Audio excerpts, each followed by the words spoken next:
That means it's bug season. Heck, who am I kidding? It's always bug season in Texas. And that's why you need Grandeur Pest Solutions in your corner. They're locally owned and operated. They're trained, they're trustworthy, and they have a proven record as they have been in business for almost 10 years. They provide pest control against ants, bed bugs, bees, roaches, fleas, wasps, mosquitoes, rodents, spiders.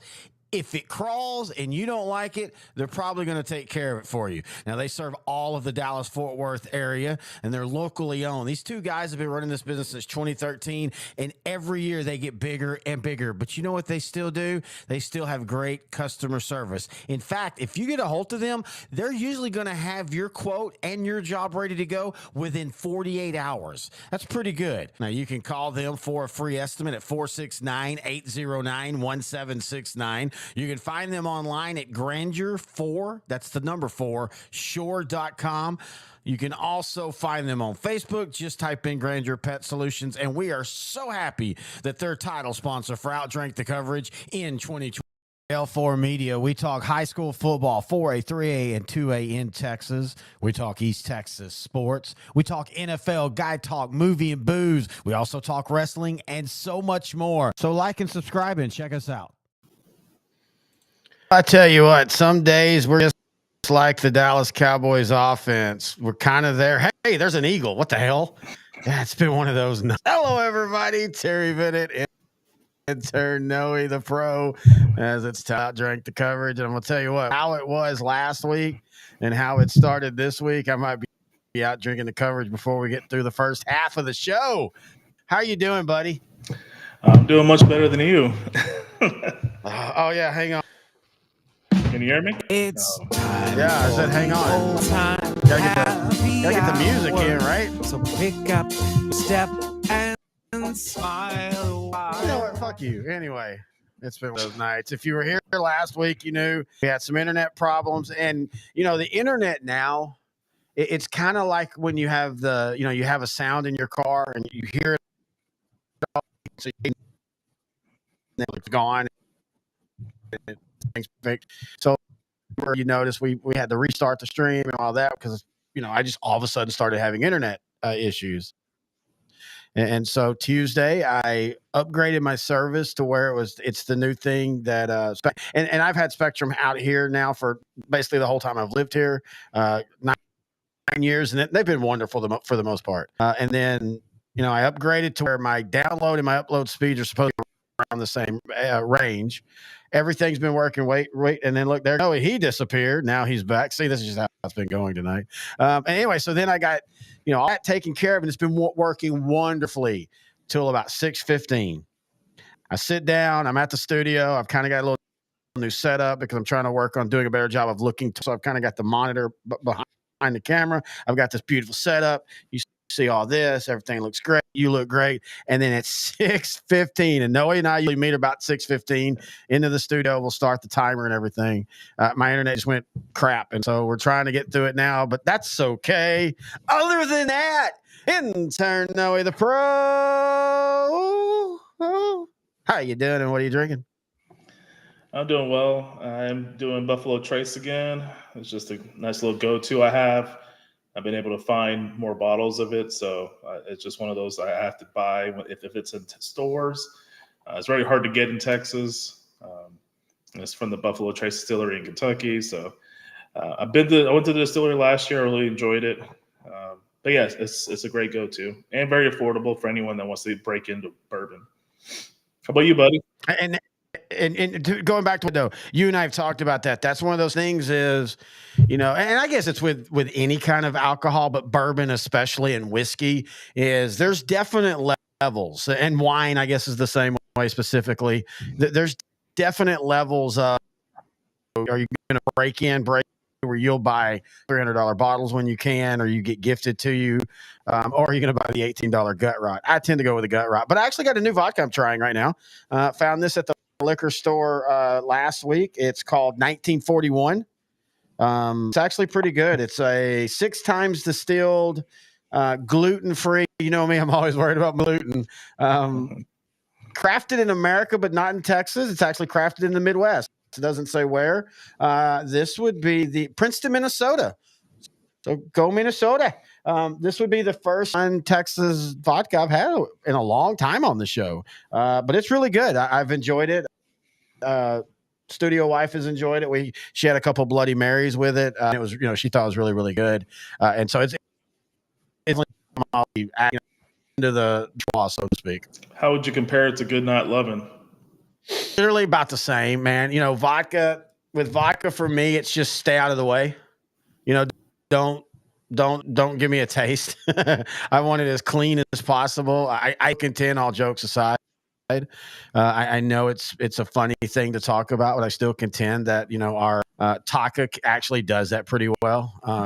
We joke about it, but this and Goodnight Loving, and I like Grey Goose. You'll bring a Grey Goose every once in a while, or I'll bring a Grey Goose over to your place, and I'm not going to pretend that Grey Goose isn't cleaner, but it's that, is it clean enough to want to buy it all the time for the price that it costs, compared to, like, this was literally like $1 more than what I normally pay. I normally, for Goodnight Loving right now, it's about 26 before tax. This is 27 bucks. Grey Goose has actually dropped in price over the years for some reason. I just know, like, I guess for the 750 milliliter, I'll look at that. It's about like $25. And compared to Goodnight Lovin', I think Goodnight Lovin's probably under 20, maybe roughly 20. So I'm just kind of surprised that around the DFW area, Grey Goose has dropped in price. I don't know why that happened. I don't know if there's, but I'm not a vodka connoisseur like you are. So I ain't a connoisseur. One thing, look, I've said this many times. I never got into drinking for the taste. I mean, I'm not saying that there's not drinks that I've had that don't taste good. Don't get me wrong. In fact, we found a little we bought a little 99 this weekend for fun, and it's the name. They have a butterscotch one that I had that, oh my God, it's actually, I'm going to buy a bottle of 99 proof butterscotch. That's going to be really, really good during the Christmas festivities. Like this Christmas, all my family's coming to the studio. It's going to be really weird. We're all sitting in here. We're doing that show that Monday, but we'll figure that out. But no, they're coming to the house. And so I was telling Jenny, like, this will be perfect for them. Just you pour some in a coffee or a hot drink, and it'll taste really good. But yeah, for the most part, I'm like I just want results, baby. Speaking of those Cowboys and the Houston Texans, I mean, they're both professional wins. They're against your division, but God, did they both look ugly? Yeah, they both looked ugly. You figured, going to the Texans, you figured Jacksonville was going to give them all they could have. Yeah, and Jacksonville's not as bad as their 0 record in any stretch. Yeah, last week they got shellacked by the Bills, but you knew that they weren't that bad. It just needed to play against a team that they could showcase that, and they kind of did. They kind of established a running game with Etienne and really mainly Tank Bigsby. They were giving Houston's defense all kinds of fits. Houston's offense still is kind of trying to find their identity. They're trying to work in Stephon Diggs to pair with Nico Collins. But you saw kind of on that game-winning drive, Stroud to Collins is still the primary connection for right now. With the dink to Dalton Schultz. Stephon Diggs is a great target an asset to have there. But, I mean, for right now, you got to stick with what won you the division last year until you can figure out a way to acclimate Stephon Diggs. But, yeah, right now Houston's offense, without Mixon, without any kind of running game, they're going to struggle for a while. Well, and, again, perception. Houston at home struggles, and they get the benefit of the doubt. Last year was their coming out party, so they're still new. Dallas goes on the road. A team that, had just – and we can talk about what the Browns are now, but still they beat the Browns. And, for the most part, their offense played well last Thursday. Like, their offense didn't really do anything wrong. This is one of those games where Daniel Jones kind of gets that cowboy treatment where people will be like, well, they lost. Yeah, but Daniel Jones actually made a lot of key throws. And yeah, he threw an interception late. But, I mean, that was at the moment where they had no timeouts. You're just trying to go down the field, hope for a miracle, which, by the way, almost in the play before because Donovan Lewis, I think he played or Wilson actually, I think he played the ball wrong. Was it Hooker? Was it Malik? Okay. It might have been Malik Hooker. Who played a really good game for the most part. And so he's doing well, and then all of a sudden he almost misplays the ball. And man, how the perception and everything would change. And I'll contend, if you're into the burn the world down mode, you would have wanted Dallas to get upset because they would have legitimately faced maybe being 1-4 or 5 because you got Pittsburgh. We can talk about them, but they're not. It's not that they're good. It's what they do offensively will give Dallas problems. And then you've got the Niners, and you've got the Lions. And hell, out of those, the Lions are the worst right now. It's not even the Niners. Well, yeah, the 49ers, they're without – I mean, this is going back to the early years of Shanahan where 3 out of the 4 years they didn't make the playoffs, primarily because they had a lot of injury issues. And this year, you don't have Christian McCaffrey. Deebo Samuel just came back. Fred Warner just got hurt now. Javon Hargrave on the defensive side, he's out for the year. They've just been hurt all over at key positions. So this 49er team is not going to be as good as in years past, but they still have a great coach. They have a pretty good quarterback. They have a strong running game, even without McCaffrey. They're still going to be formidable, but this will be the best chance for the Cowboys to actually beat them. The Lions are good for, and they won't because it's the Cowboys. Yes, I know. Well, but go ahead. I did like what the Cowboys did against the Giants and trying to stop the run. Now, granted, it is the New York Giants, but I do have respect for Devin. Whoa, hang on.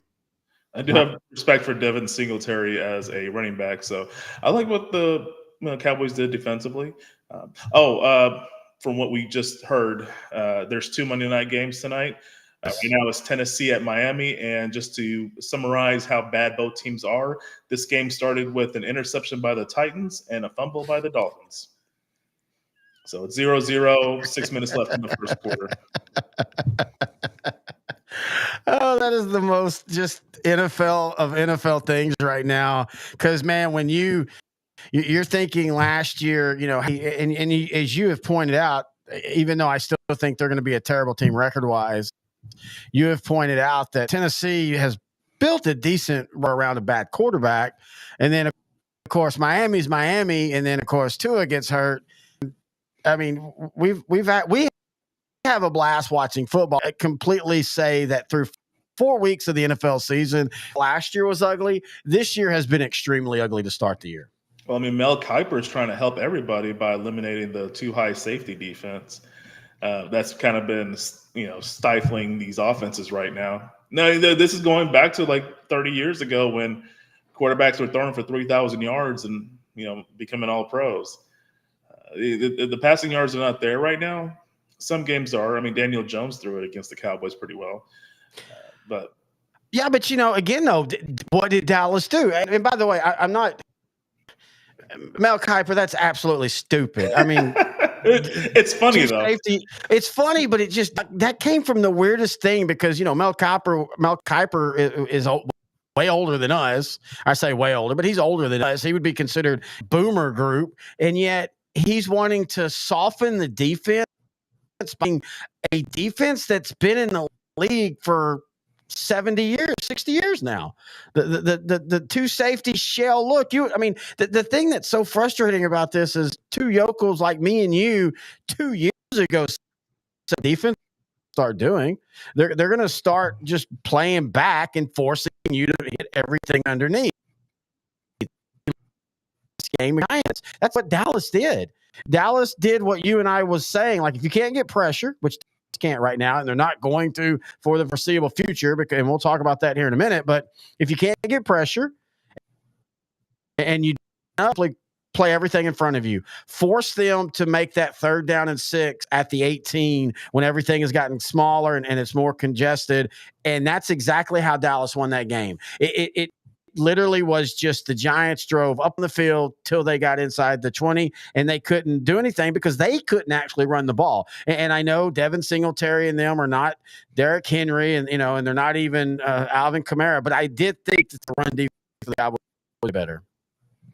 But yeah, the run defense played way better. We'll see what happens going forward because, as you mentioned, Marcus Lawrence are the best defensive linemen on the Cowboys. He will be out, I think, 4 to 8 weeks with a Liz Frank injury, and then Micah Parsons, he's hurt. Some sources will say day to day, but I'm thinking he's going to miss about 2 to 4 weeks with a high ankle sprain. It's very unfortunate because the Cowboys are going into a tough stretch in their schedule. Uh, playing Pittsburgh next Sunday night. The good thing is there's a little bit of rest going in there, but Pittsburgh likes to run the ball. Their offensive coordinator is Arthur Smith. Their quarterback is Justin Fields. Their backup right now is Russell Wilson. All three of those guys love running. So if I were the Steelers, I would just run it down the Cowboys' throats. I'm not a head coach, but that just to me just makes the most sense. Well, thankfully, it's all Arthur Smith, so this will be that one game where he comes out and tries to throw it 42 times or something like that, because that's what Arthur Smith does. But what you see on the screen is something that has been the most talked about play in college football so far this season. Last Friday night, I still don't like Friday night college football, but last Friday night, Virginia Tech gave everything good to Miami. They had the lead, and Miami scored late. Cam Ward out of Texas had a couple of just holy crap magical plays. One of them, his wide receiver fell down and he still caught the ball. Another one, Cam Ward's about to get sacked on 4th and 2. He kind of pitches it out at the last moment. Tight end gets it, ends up not only getting the first down, but gets another 20 yards. But Virginia Tech moves the ball down the field, and we're going to watch this play, and we're just going to watch, and everybody's already seen it. We're going to watch this play, and then we'll talk about it.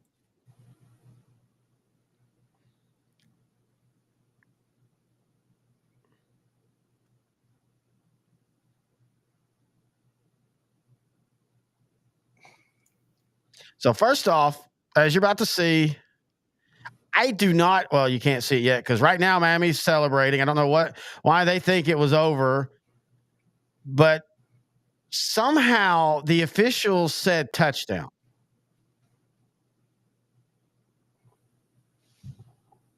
I mean, players are taught to do that. You have to. No, I'm saying. You have to automatically say, "Oh, we got the turnover. Oh, it's an incomplete pass. Oh, yeah." So that's just normal. That makes perfect sense that both teams are celebrating. No, but I'm saying, what did the officials see right there to call it a touchdown? I don't think it was anything conclusive, to be honest with you. They probably should have said. I think they felt that there was going to be reviewed anyway, so let's just call it a touchdown on the field. Which I don't really agree with that philosophy, but. If they did that, that's almost as bad because they tell you that when there's a fun, high school at the state championship level because they do have replay there, but at college and at pro, wherever there's replay, they tell them things like go and let them play out and then fix it. But something like this. Inclusive, that's supposed to. You and I got frustrated. What was it? 2 years ago, Dak does it happened to Dallas twice, oddly enough, in 1 year, where Dak does a quarterback sneak over the goal line, and both times it's obvious that he got in, but you could never actually see that the ball got in, and so the officials were like, "Hey, sorry, we can't see the ball." So even though we pretty much can assume that he got in, since we can't ball, we can't do that. And so my problem with this play is there's nothing ever conclusive right here. And we're going to watch this is the best replay, and this is the one you're talking about where it's kind of bouncing around. But the problem is the ball never touches the ground. I guess the assumption in there is whoever has possession of it is out of bounds. But I mean, okay, so right here's my issue. So right here, they're going to the ground, right? Mm-hmm. Ball's in hand right there. That's a touchdown. And then the ball. Go ahead. Yeah. So from this angle, it looks like Virginia Tech did get the touchdown. The Miami defender was just still trying to juggle the ball away, which if I was in his position, I would do the exact same thing. There was one. So here we go. I think this is the angle you're talking about. It was almost like the angle before that you were showing where it looked like the receiver just never had full possession of the ball. Oh, they didn't show it all the way. I think the mistake it was made is they called it a touch first, and then they claimed some kind of, that's, you know, and I see that. Sorry, they done some new thing here on restructuring. I don't know how to get this. I mean, this is one of those games where I thought number 7 Miami was going to blow it early. They have a lot of expectations going into this season, and they just blew it. It really sucks that happened. But they won. They're number 8 in the country now. I don't know how good they're going to be going forward, especially with they might rally around this. But yeah, Virginia Tech is not the Virginia Tech we once knew back in the 90s and 2000s. But we'll see what happens. It's a long season, 12-team playoff. Anything can happen. So Miami just has to keep playing games. And then the other one I didn't have time because again everything started happening here. This was the Georgia-Bama game. Boy, give them credit, man. They know how to make everything be awesome, even when you think it's over. Georgia's just, Alabama's boat race. Georgia wakes up in the second half. They storm all the way back, take the lead, and then with 2 steps, Bama hit a taking the college football receiving stats and stuff by storm on a big play, and they get the big win, and that was just absolutely crazy. Before I comment, I'm going to say that Will Levis went to the medical tent. And at the end of the first half, it's 0-0 Tennessee versus Miami. Mason Rudolph has entered, and I think that might be the best thing that's happened for the Titans this season. That might save some jobs. Who had entered? I didn't hear that he said who was entered. To the medical tent. The backup is Mason Rudolph, former Pittsburgh Steelers quarterback, former Oklahoma State Cowboy quarterback. So he's in the game. He had a good stretch with the Steelers last year. He helped them get into the playoffs after they had all kinds of injuries to that team. So we'll see what Mason Rudolph does as he enters the game. I'm not sure if Will Levis is going to return. I'm not sure the extent of his injury, but through one quarter, 0-0. And Georgia at Alabama. What a crazy game. I stopped watching that game when it was. I did too. Alabama had that game in control. Jalen Milroe, he looks like a Heisman front runner right now through a few games because Quinn Ewers is hurt. That's the reason why Alabama's ranked number 1. Texas, I think, is ranked number 2 right now. So. Did you? First off, yes, I'm a Texas fan. In fact, I can literally reach right over here and pull out my 2005 UT National Championship mini helmet. But I'll say this: I don't care about rankings. But did you think it was fair that Bama jumped over to number 1 simply by beating Georgia? Now, if they'd have continued and it finished 34-14, then I could see I could see that Georgia came all the way to the Georgia in 3 and win. If I say that a little bit. The number 2 team.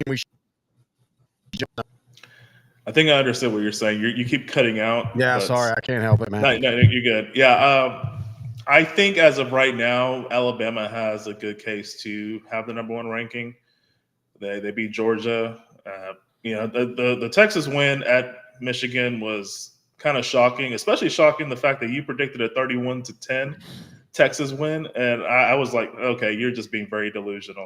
They ended up winning 31-12. So told you, dude.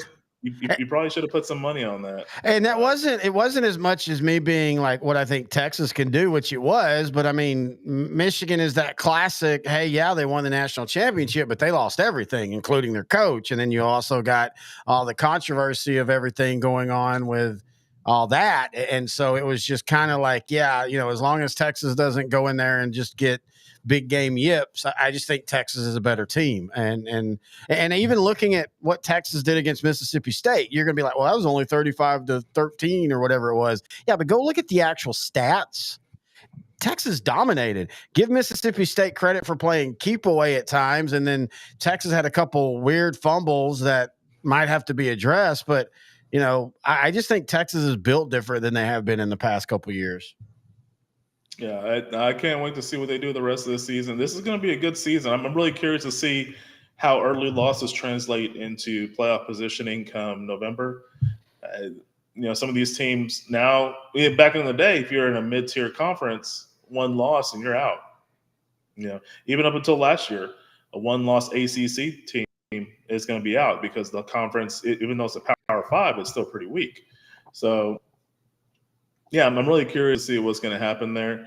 I mean, there's a lot of teams that are, randomly undefeated, like, Indiana Hoosiers. You just never know how long these are going to last. And I always like seeing the early surprise teams in NCAA, especially with all the transfers going on. You really don't know if a team is better than what you're thinking. Hell, you've got people redshirting themselves right in the middle of the season, and I'm not even talking about the UNLV thing. Others, a Washington linebacker has decided that he's going to redshirt. And by the way, I'm going to say this again. I know it's going to piss people off. This is the way it should be. First off, again, we're going to go back to the NCAA messed this up because they never would get out in front of this. They could have got out in front of this in the 80s and paid players peanuts, and everybody would have been happy. But they didn't. And now they've got this wild west of Neil where everybody's afraid to put anything to paper. So everything is verbal, and that, and there's this idea that, if we get this kid to come and we say we're going to pay him $100,000, he'll be happy if we just figure out some money. It's not like he's going to go anywhere. And they're like, no. And for those saying, well, this is what's wrong with college football. Well, no, what's wrong with college football is the college players weren't getting paid. I mean, they should have always been being paid. I mean, that's, they're doing a job, folks. I know we love to watch it and it's fun, but they are doing a job. And when thousands of people, nay, I say hundreds of thousands, if you go all the way back to the beginning of college football, have made careers and money off these kids deserve a fair share of that, and not just they get a scholarship.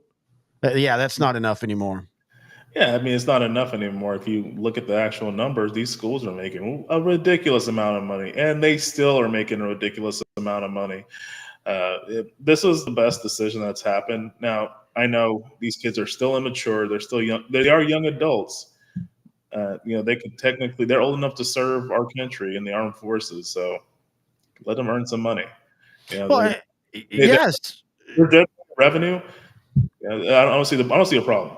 No, I don't either. And it blows my mind that there are people that really do have a problem with it. And especially because usually those are the same people that scream capitalism. Oh, okay, well, that's what this is.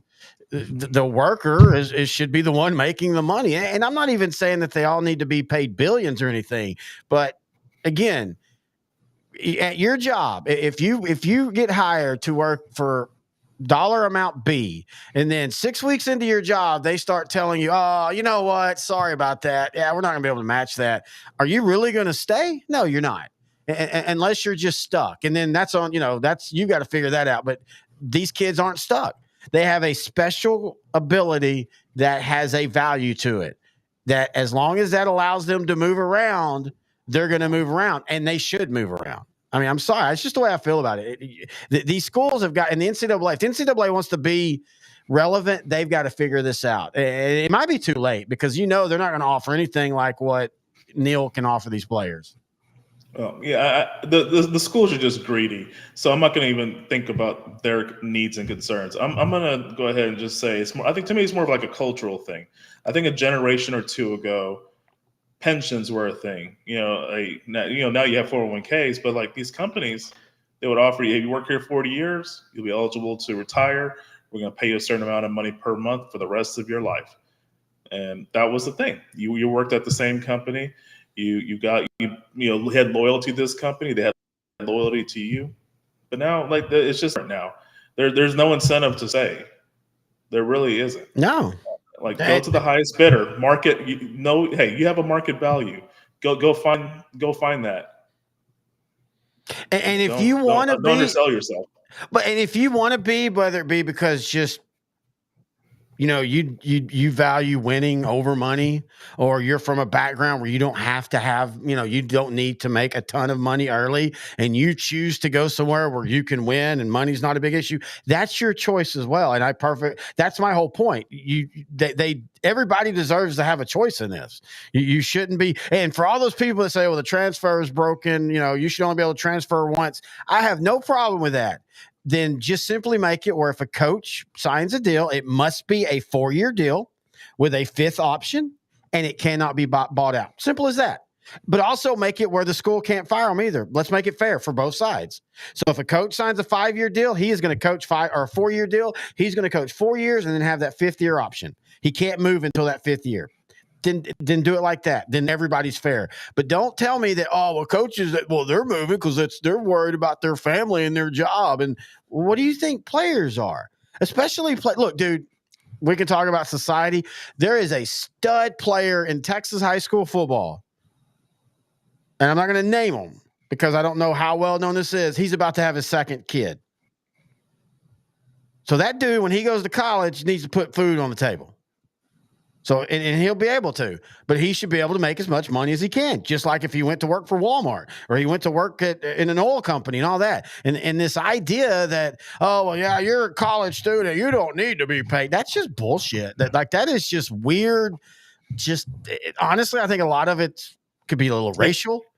Go ahead. Yeah. It could be. That could be a factor. Like, who are they to say they don't need to be paid like this? Yep. You don't know this person. Everybody is different.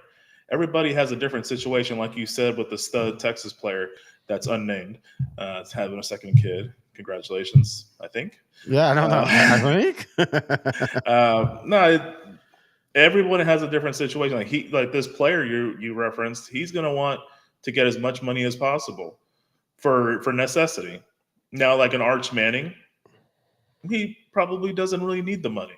Yep. He wants to go to a school he always wanted to play for, and he's there. He could have transferred it somewhere else and been a starter easily. He has a cannon of an arm. He's going to be great next year as a full-time starter for the Longhorns. But yeah, so everybody's different. So for every Arch Manning, you have a Cam Ward that was playing at Washington State last year. Now is at Miami, looking for more opportunity. I mean, he went from one extreme time zone to the other. Yeah, so one extreme culture that's like Pullum. Is it Pullum, Washington? Anyway, yeah, Pullum. Washington State. Yeah, it's like about 10 miles from the Idaho border, and that's pretty, conservative area. You think? And going from there to sunny Miami, that is a cultural change. So yeah, I mean, like, you can go where you're wanted. Go where the market takes you. And you know this story, but speaking of Cam Ward, that dude is also from Texas, and he played at a high school that ran the wing tee. And his senior season, he averaged like 10 passes a game.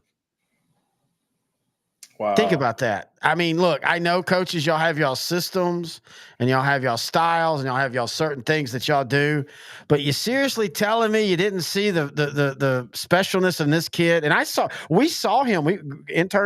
Grant and I went down and saw him play his senior year, and we were the whole time going, why are they not throwing the ball? It was obvious. I mean, this is, I've been around this sport long enough to know what. Three things that I can hear and know: the throwing of a baseball, the sound of a baseball hitting a bat, and the throwing of a football. If I hear certain things, I know that's a special arm. Doesn't mean they're going to be a great quarterback or pitcher, but they at least have the physical ability. And I can still remember, it was almost like one of those movies where, me and Grant are looking over in the stands or something, and we just hear, we're like, the hell is that? And turn around about that time, he's throwing his second one, and he's got this real, just beautiful, just whoop, and that ball just, and the receiver does that. It's almost like a unnecessary roughness. You remember the first time? You remember that first time in that one when Scott Bakula throws at that one kid, and he throws it so hard it knocks him down, and the kid like points his finger at him like, "You man, that's exactly what it looked like," except for the kid just dropped it. He's like, "Ow, son of a, ow, ow, ow." And you knew he was special. And it's like, come on, coach. Like, seriously? Let's go to some NFL football talk now here on OutDrank The Coverage, the NFL show. We'll go back to the Cowboys and the Texans. By the way, shots for Gary Brown, former running back Gary Brown, former Dolphin center Dwight Stevenson. Isn't Stevenson in the Hall of Fame? He is in the Hall of Fame. Center for the Dolphins for 8 years in the 80s. I think he was inducted in 1999. Considered one of the greatest centers of all time, if not the greatest. Yeah, him and Webster. And I knew nothing of him. Before today? I knew nothing. Oh, yeah. No, I knew him a few years ago. Yeah. But when I was growing up watching in the 90s and early 2000s, I really didn't know who he was because he retired early. He was kind of like, who was that Seahawks secondary player that retired early too? Kenny Easley, maybe? Yeah, Kenny Easley, who made the Hall of Fame just a couple years ago. Yeah. Speaking of Joe Nash, very underrated. Look, those Seattle Seahawks teams of the early 80s, they were a couple players away from being legitimate. Like, they made the one AFC title game and had the absolute terrible game. The Raiders kind of bashed them in.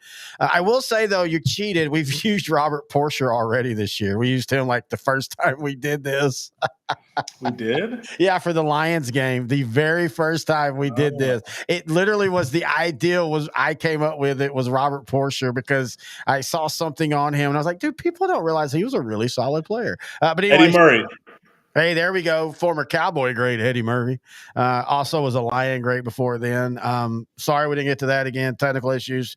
I hope to get it all worked out by next week. Let's go to best uniform games. This one's easy. Top 3 uniform game of the year so far. We talked about it. The Giants and the Commanders a couple of weeks ago. They had a beautiful one because it helps with the weather. The sun was out in Washington. Everything looked fall-like, very bright. Yesterday it was in a dome, but my God, the Saints went with the all white with the gold helmet, which they don't do a lot. They like to wear that black pants with it. With the best look. You can't really see. You can almost see the red up there, but they went with the red helmet with the black jerseys from the late when they started in 60. I think they started in 61. But they wore that through the 60s, and then they transitioned into an all red look for a while. But that was an absolute beautiful game. Yeah, it was, and I think that would help the Falcons with. Because I remember I told you I was texting you last Sunday night. I was complaining because the Falcon helmet didn't match their jersey, and they were wearing black on black. So wearing the red and the black jersey, it helps. It helps, eliminates that issue, and it looks beautiful. That's such a good look. And then it takes two to tango as far as our ranking of great uniform games. So even though the Falcons look great, the Saints also had to look great, and they did too. So yeah, to me, that was probably the best uniform game of the weekend by far. I would also say the Chiefs and Chargers were always. But, yeah, that's always going to be one of our favorites. I think they could have done a little bit better with the pants, maybe, but it was still good. Steelers Colts, just because the color contrast with the black and yellow and the blue and white. Browns Raiders, that was the one I was telling you about. I was like, that's going to be the sleeper. That might be the one that creeps up on our list for the week. Well, look, the Browns were the all white. Well, and I'm gonna tell you what. I will say it again. I don't necessarily like every combination, but I think Cleveland has figured it out. And the Chargers too, but Cleveland especially, they just show all their looks through the season. Like, you're going to see, like, I actually like the orange pants when they wear it because they only wear it 1 or 2 times through the year. If they ever were to go with 2 looks going forward, I would say all white should always be their road look. That is such an underrated look. The only thing I would want them to do is put brown numbers on the helmet. I think that would kind of just add a little bit more awesomeness to it. But yeah, and then the Raiders, I mean, dude, the Raiders are just one of those that, like the Cowboys and the Packers, that the look is just so classic that it always works. But like you said, it has to work with the other team that they're playing, and sometimes that doesn't work. And for me, I know we keep saying it, but like the Rams and Bears, I was on board with the Rams when they moved to LA because I at least thought they were sticking to the old blue and yellow. But dude, just bring back the old blue and yellow. Just bring back the 70s and 80s Rams, and everybody would be super happy. And you know, with the Bears, I kind of wish they wore the orange jerseys with their traditional helmets. Yeah, they always wear orange and orange now. I'd love to see orange. I'll tell you what, I would love to see an orange with with their blue helmet. I also that's another one that I wouldn't mind if almost every team had a white helmet alternate. Like Dallas wore theirs Thursday. I think it looks good. The only thing that I have an issue with Dallas is, I guess that's still technically called color rush or whatever. Just take the blue trim off and just make it all white. Like I love the silver pants or the silver, down the line. You got the blue stripe with the silver down the middle. I would make the numbers silver with blue piping and then just all white up top. And then that white helmet would look really good. Cleveland, great white helmet. When Detroit did the white helmet a couple years ago, that looked really, really good. So I do kind of wish every team would have a white helmet alternate for them. You know, Detroit, that would be a good upgrade to their current look, like a white helmet with the blue lion and then the blue jersey and then white pants. I would like to see, like, be able to mash that up together and just see how it looks. I don't know. I'm just throwing out, or maybe like silver pants. I don't know. I really, yeah. You and I both love. So I think you love jerseys more than I, or uniforms more than I do, and I love field designs more than you do. I do love field designs. Speaking of the Giants, I love that they match the 50 helmet with whatever helmet that wearing that day. That looks really good. That's the one thing. I'm not gonna say I don't like the Dallas Star. I love the Dallas Star, but I wouldn't mind if Dallas would roll out the cowboy helmet at the 50 every once in a while, especially like on Thanksgiving. It'd be really cool since they traditionally wear their old look on Thanksgiving. Put that white helmet with the blue star on the 50. I think that'd look kind of cool. Yep. Update on Monday night game. Miami went for it on fourth down, didn't convert. Titans drove, got another field goal. Titans up 6-0 in the second quarter with 8 minutes to go. So we talk other things other than football here. 2 deaths in sports today. And we'll go back to big time, shocking to me. Yeah, I guess I did not even know that Dikembe Mutombo had brain cancer, or if I did, it just it passed me and I just don't remember. I'm sad that he died. The other one, I don't really give a care. This dude was a great baseball player, but a terrible human being, and that's Pete Rose. Died at 83. But I acknowledge who he was as a baseball player. I acknowledge what he accomplished was amazing, but he was not a good person. And no, I do not think he deserved to be in the Hall while he was alive. Now that he's dead, sure. If you want to put him in, put him in. It doesn't really bother me. I did not want him to see the satisfaction, though, of getting into the Hall of Fame. He didn't deserve it. Also a WWE Hall of Famer. So, he is a Hall of Famer of some sorts. I remember watching it during the late 90s, during what they call the Attitude Era. He always got beat up by Kane, now the mayor of Knox County in Tennessee. That just blows my mind. It blows my mind. Yeah, he's more of a moderate individual. I don't think he's full conservative, but I think he's more just a moderate candidate. I guess Harry has logged off, so I'll just keep talking. But yeah, Pete Rose died at 83 years old. All-time hits leader. Probably never be in the Hall of Fame. It's sad for the history of baseball, but without even considering the betting side of it, he has some on the P. Diddy level. So to speak. People don't realize that he had sex with at least one underage, and he admitted that in court. And here's the thing: all of his accomplishments are in the Hall. Like him being the hits leader, it's in the Hall. His bat is in the Hall. There's a jersey of his from like all of his jerseys, from Montreal and all that is in that same display of him being a hits leader. So his accomplishments are in the Hall of Fame. So that's perfectly fine. You don't have to have any more in the Hall of Fame. And for those that want to say, well, he deserves it because on the field, no, you don't understand. The dude lied every time he could, unless he thought it would get him into the Hall, and then he would give a little bit of a kernel of truth. But he still never would just come out and say, this is what I did, this is why I did it, blah, blah, blah. It was always just a little. And it was only when he thought he might have a chance to get in the Hall. So if they put him in, I'm fine with that because he's dead. I don't really think he deserves it. I mean, as a on-field accomplishments, yes, but people can. These are the same people that will then bitch about certain athletes, like, well, they're always getting in trouble. Why are they the face of the league? Again, I go back to, I think a lot of that's can be racial. Like Pete Rose gets a pass because of certain things, and if he was Ken Griffey Jr. doing, well, now Ken Griffey Jr. was really low. If he was Barry Bonds doing, I'll put it this way: Barry Bonds has done way worse in baseball than what Pete Rose ever did. And he'll probably never get in the Hall of Fame. And he legitimately is a top 3 greatest player of all time. I contend Barry Bonds is the greatest baseball player in the history of the game.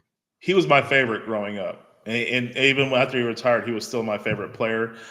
When he morphed into, I think he went from 6'1", 185 to 6'1", 235 in his career. I still liked him. I didn't like that he lost his speed. Part of it was age, but part of it was he just got so big. But I mean, that hand-eye coordination, I've never seen any player in history, maybe outside of Manny Ramirez, in the last 30-something years that I've watched baseball, who had it better than that. Like Manny Ramirez, Barry Bonds, it's just amazing to watch those two players play. Well, and again, people don't even remember he was a Gold Glover. He could run the bases really well. He was an all-around baseball player. Sad thing was he really enjoyed the game, but he doesn't get enough credit for that. And by the way, I just want to thank the 12,500 people that are watching us right now. We apologize that the quality is crap. I'm trying to get that fixed. I do appreciate that we're still getting spammed by the terrible commenter section. You can comment too, folks. I just don't know if we'll see it because this has been a thing on YouTube. We're getting things like the world is a better place with your content. I appreciate that. Yusuf Muhammad Gujama says he's a devoted fan now. Okay, I just want to see you do it because he also responded 2 times later and said we're a legend. So Yusuf, if you're that good, dude, let's get you on the show, man. You can talk Yusuf football. Yeah, I mean, we like having a third person in here. Do we? Yeah. Anyway, Seahawks and Lions just started. Both teams punted, so that game's going to be trash, obviously. What are your thoughts? What are your thoughts on how they're doing? I like doubleheader. I wish you just put a West Coast game up and you start one and at least get it through the third quarter and then start the other. I don't like that they start them and they're both running basically within 30 minutes. Yeah. I kind of wish there was a little bit of a lag. I think a few years ago they did. I think the Raiders, they were in LA or Oakland. Well, yeah, they did that for like 6 years. It would be well, for most of the reasons, because the Raiders were so bad, you knew this would be like their one and only Monday Night Football appearance. And it was good that you did it early because it's every team, all 32 teams think they have a shot at winning the Super Bowl in August. Yeah. So it's kind of nice to have that hope with the crowd going into week 1 and 2. So it makes perfect sense to have like a mediocre to bad West Coast team host a Monday night game in week 1 or 2. At least get the fans to somewhat have some hope for the first, quarter, and then reality sets in. Yeah, they did a few years where it was always week 2. It would be a doubleheader. You'd have an East Coast game to start. I think they started at 6:30, and then they would kick off the West Coast game. And like I said, there for a while, it was Chiefs and Raiders, I think, back-to-back years, or Denver and Raiders and Chiefs and Broncos maybe one of the years. And you got to at least watch 3/4 of the first one, and then the other one still started at 8 o'clock, which people forget. That used to be the old Monday Night Football time. Like, think about that. Like, the East Coast was getting 9 o'clock kickoff times for the Monday night game for 30 years.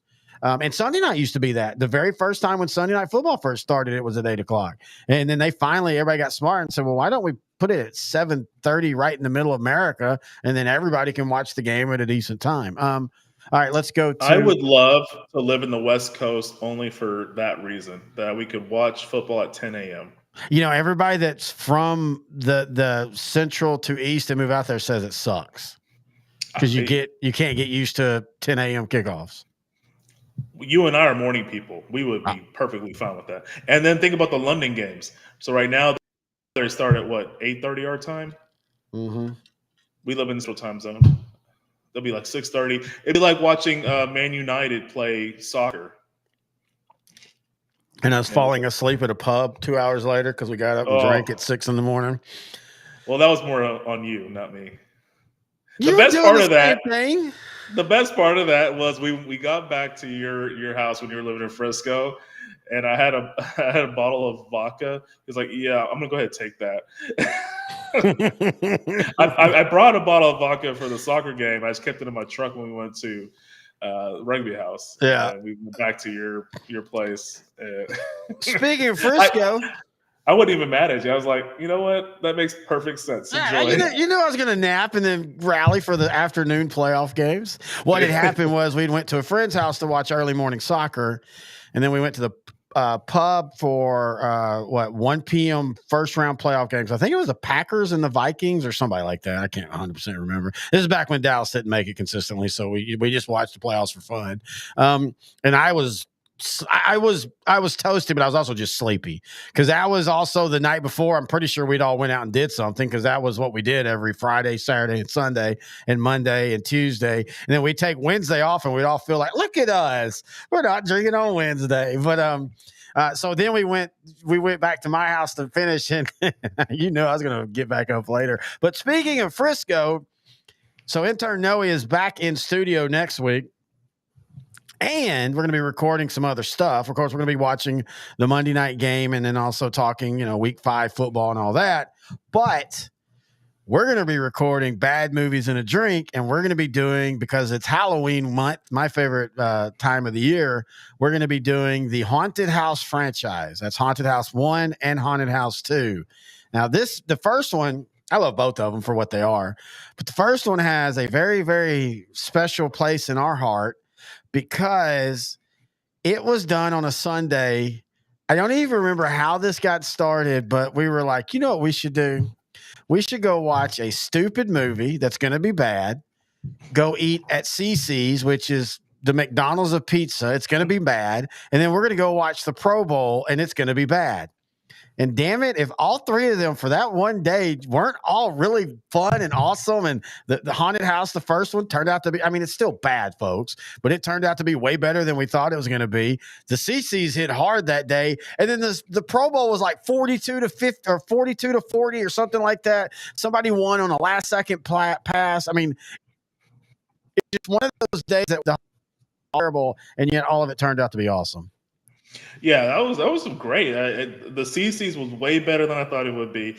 That Haunted House movie, it was exactly what we didn't think it would be in the best possible way. It was very entertaining. I told you I recently rewatched it last week. It was free on Tubi, and it was so good. I bought it. I got both of them. I bought both of them. It's stupid funny, and I'm going to finish the next one this week at some point, and I'll be ready to talk about our love for Haunted House franchise. Marlon Wayans, he's a genius. I watched the Club Shay Shay video that they did. The P. Diddy stories were hilarious, dude. Yeah. Let's not go into the P. Diddy talk because that could be a longer conversation. Oh, I got a feeling we're going to eventually in the offseason have some kind of talk about it. Yeah. Oh, the Lions scored a touchdown. I didn't catch that, but first score of the game in Detroit. Let's see. Montgomery, 1-yard touchdown. So if you have Montgomery in your fantasy football league, congratulations. You got 6 points. The Lions have started out kind of mad, but they're winning, and that's the most important thing. Style points don't really count yet. Hey, back on the East Coast, Dolphins just got on the board, 6-3 Titans, 4 minutes left in the second. Wow. Man. To go ahead. It's exhilarating football. Well, do you think Tua plays again this year? He shouldn't. I think they're going to give him the 4 weeks right now. Just put him on IR, see what he feels like. I really think there's a serious issue there. It's happened enough times. I think they should shut him down for the rest of the year. They need to just get Ryan Tannehill because right now Tyler Huntley's not doing it. He's a better version of Skylar Thompson, but the Miami Dolphins have too much offense. They need Ryan Tannehill back. If Joe Flacco was available, I would have said Flacco, but yeah, they need I would ask Ryan Fitzpatrick if he wants to try again. Seriously, I would. it seemed like he gained 20 pounds since he retired. I don't think he's ready to come back in. Did This you ain't going to ever be a Sonny Jurgensen situation. Did you back in ever the see 60s. him his last 2 years? He didn't gain that 20. He's just kept that 20.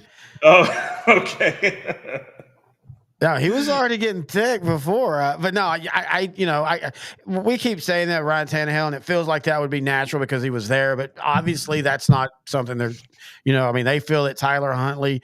But I'm like you, dude. You've got everything else but a quarterback right now. If Kyle Shanahan's theories in San Francisco is true, Tyler Huntley or Skylar Thompson should at least be throwing for 250 yards a game. Yeah, and Mike McDaniel came from the Shanahan tree. So, yeah, that definitely should be the case, but it just ain't happening. And it's weird because you have Jalen Waddle, you have Tyreek Hill, you still have Devin Achane. Why is it not happening? I don't know if it's a situation where McDaniel is just not good enough. Maybe he needs to focus more on in-game situations than his hairstyle. Wow. I don't know. He just doesn't seem like the most authentic person to me. I know a lot of people love this guy. I love him. And I know. He just seems like that. I don't know. He just seems like that nerd that's just trying too hard to fit in. It's usually one way, fairly or unfairly, because they're so authentic, you think it's fake. And you could be 100% right. He could be pulling, but I feel like he is who he is. Like, he's going to say the things that, Yeah. I guess as a nerd myself, I can recognize a little bit more. And especially when watching Hard Knocks, they weren't really. It was more noticeable to me when I watched the series. So that's when I started liking him.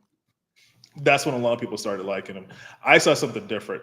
I'm okay with being wrong on that. I'd rather be wrong. I want to be more hopeful in humanity. Oh yeah, you're a positive person. But it's just what I observed. That's all. Hey, Noe.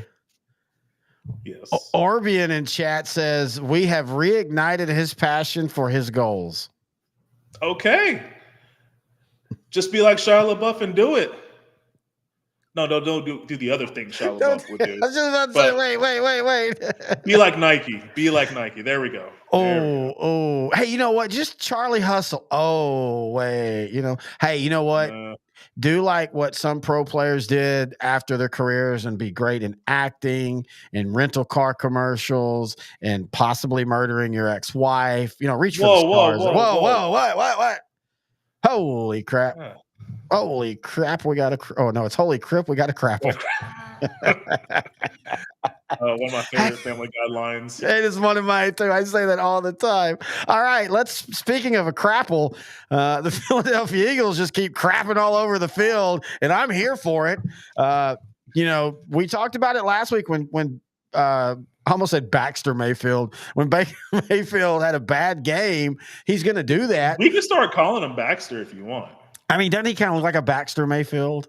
The one thing that annoys me about his story is he gets labeled as a walk-on when he was only a walk-on because he only wanted to play for one style. He was getting D1 looks. He could have gone to other D1 schools, but he only wanted to go. And I'm fine with that. That's great. Do that. You have whether it be financial aid, from your family or it's from his family, because we all know where he played high school football. It was from his family. And that's great, but don't make that as he's some underdog. Oh my God, this walk-on won a Heisman.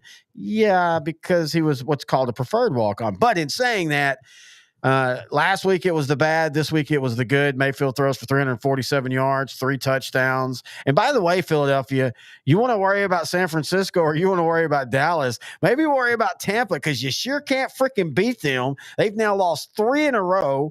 2 of them in the playoffs. 2 of them were considered upsets. I don't think it's an upset anymore. I think this goes by what you and I always talk about in the NFL. It's sometimes just simply about matchups. And for whatever reason, Tampa is not a good matchup for Philadelphia. And it didn't really help Philadelphia that they didn't have A.J. Brown and Devontae Smith in this game.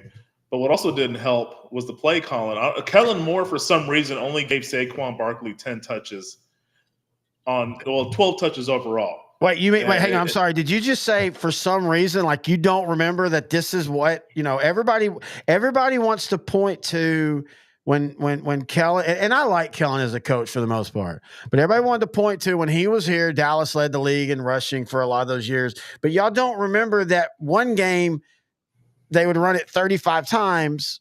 And then the next game, for no reason. Now, we're not talking about like the run defense was stopping him. They would run it 8 times. And like, look at that second half. The very first play, Barkley goes 62 yards. You would think, okay, you know what? We don't have our wide receivers. We're still in this game at this point. We're going to ride Barkley. And then he doesn't get another rush for like the next 2 drives. It makes no sense to me. It makes no sense. The game was still in reach. Tampa was kind of parking the bus a little bit on offense. It was just clueless to me what they're doing. Hurts was getting harassed, just like last year in the playoffs. Yeah, Tampa has a stout defensive line, and they were taking it to the Eagles again. I don't know, man. After what Tampa went through against the Broncos the week before, you knew they were going to come back trying to right the wrong. But, I mean, I didn't expect them to be jumping out 24-0. I thought the Eagles got the emotional win at New Orleans. They were on the right track. But losing their top 2 receivers really hurt that offense a lot. But they have a top 10 offensive line still, even without Kelsey, who's retired in the offseason. Still got so I just don't get, like, especially the left side of the line with Mailata, Dickerson. Just run it there. I know Lane Johnson's banged up. I can't remember if he played or not, but just run it to the left or play action. Just do something. Like, hey, I'm just doing this now. I'm not an offensive coordinator. Even I just logically can come up with that. I don't know what they're doing, dude. They have no identity. I don't really see. I mean, unless something completely changes, I don't see them keeping the coaching staff. There's going to be a lot of, we talked a little bit about the Jags, and we'll talk a little bit more about them here in a minute. But there's going to be a lot of coaches out in the thing, and that scares me with where Dallas probably is going to be. Because, every one of those are going to be names that Jerry Jones thinks is tantalizing, whether it be Doug Peterson, whether it be Philadelphia head coach. I don't know, but yeah, for Philadelphia, all the we focus in on Dallas and all, and they're both 2-2, and both of them don't look great. But of the 2 teams that look 2-2 right now, at least Dallas, at least you can say, okay, yes, it was against the Giants, but they did do some things better that they haven't done in the first 3 weeks. And I'm not saying that's going to carry on, but at least you're 2-2. You got a 10-day break. You feel better about yourself. Yeah, man, I completely agree there. Where do you want to go next, man? I got a little distracted only because it was a white screen there for a second on my side. I don't know if it was a white screen on your side. No, again, I'm going to have to figure out the internet here. We've been doing this. We've been doing these. I mean, I've been doing these shows forever, but we've been doing video for 2 years. And all of a sudden, the last 2 weeks, we've never had these type of issues. And we've been doing, these live shows, and we do appreciate all of y'all staying with us, man.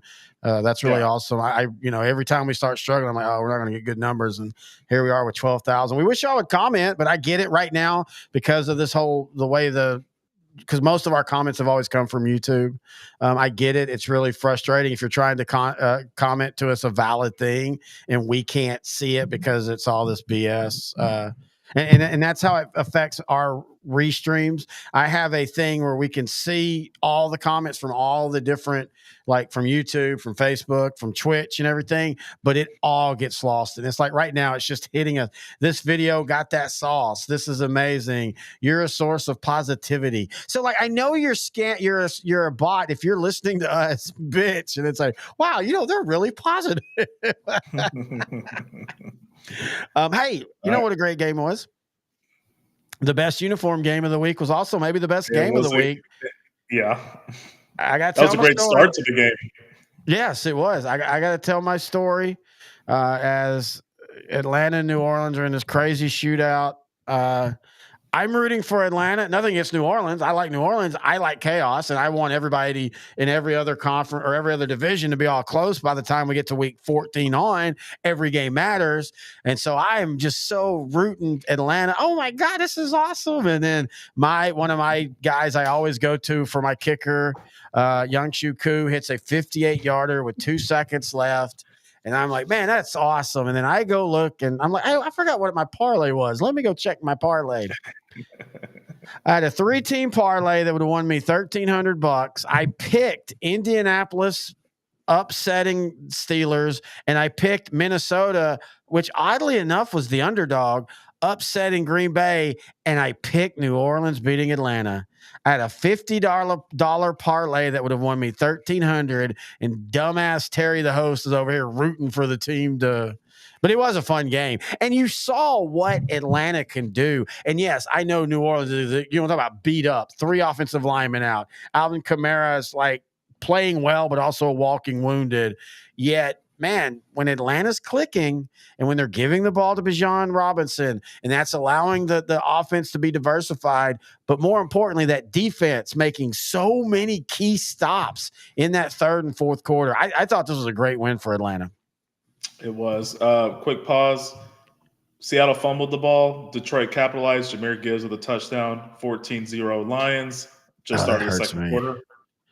Going back to, this is probably the best game of the week. Saints and Falcons. And I'm very happy right now because the NFC South is starting to become a really good division, especially with the switch at quarterback with Carolina to go in with Andy Dalton. They lost to the Bengals, but it was still a pretty good showing by the offense for the Panthers. They look like a team. They look like a competitive team. Yeah, they lost, but they should have. The Bengals are a better team. But the fact that they stayed within 10 for most of that and they moved the ball, I mean, again, they look like they look like a team. I know that sounds weird, but they hadn't looked like a team before. They looked terrible. And you and I talked about it in our preview shows that, we didn't think Carolina would, we both thought they'd be better than what they started out. But we kept saying if Tampa Bay continues to be what they are, and we think Atlanta gets better, and if the Saints could figure out something offensively, the South is one of those that could easily go from being one of the worst the last 2 years to being one of the better. And I think that's where we're at now. It's funny because 2 weeks ago we were praising Clint Kubiak as the new Mike Martz, and the Saints were the 99 Rams. And well, maybe that was me that was saying that. I'll go ahead and give you the pass. But yeah, now the last 2 weeks they got stymied. They got handled by the Eagles in their own dome, and they got they put better against the Falcons because I respect the Falcons defense. I think they've done enough in the last 2 years to have an actual formidable defense. I really love their safety duo. But yeah, I mean, like with the offense. Tyler Algier got 8 carries and he got 60 yards, 7.5 per carry. Yeah, Robinson 7 for 28. What are you doing with these guys? Like Robinson had 4 catches for 46. Algier had 2 catches for 20. It's a close game. Why are you not running the ball? You have 2 really good running backs. You have 2 running backs that get you 1,000 yards each. And they very well could this year. Yeah, but like you're just not using your team properly. Like again. You have all this talent. You have a tall receiver in Drake London. You have a big tight end. In No. You do not have a tight end named Kyle Pitts because I hate him. He sucks. I have been for 3 years now. I've been like, it was the worst 1,000-yard season I've ever seen by a tight end his rookie year. I know because he was on like 5 of my fantasy teams. And then last year I'm like, no. But mainly because I never, and you knew this, I never thought Desmond Ridder would be anything. I never understood that. But then they got Kirk Cousins, and all I heard about, hey, this is going to revitalize Pitts. Look at what Kirk Cousins has done when he has tight ends, and he does. He throws to his tight end. So I bought in. I've got him on 5 of my freaking fantasy football. Him and Mark Andrews. Those are my tight ends right now, Grant, intern Noe. Those are my tight ends, and I am struggling. Mark Andrews, no catches last week. They won 35-10. How is he not thrown at? Yeah, he was thrown at once, and he dropped it. Yeah. But they had Derrick Henry getting almost 200 yards. Dude, that first play. 87 yards untouched. off the right side of the line. It was beautiful. I mean, he's 30 years old. He still has the speed. It's just amazing. He's almost 250 pounds. He's 6'3", 30 years old, all that wear and tear, and still can outrun basically anyone in the league right now. I mean, like, you might have to have Tyreek Hill play defense in order for someone to be able to catch up to him. It's just crazy how fast he is for someone that's built like a linebacker. I have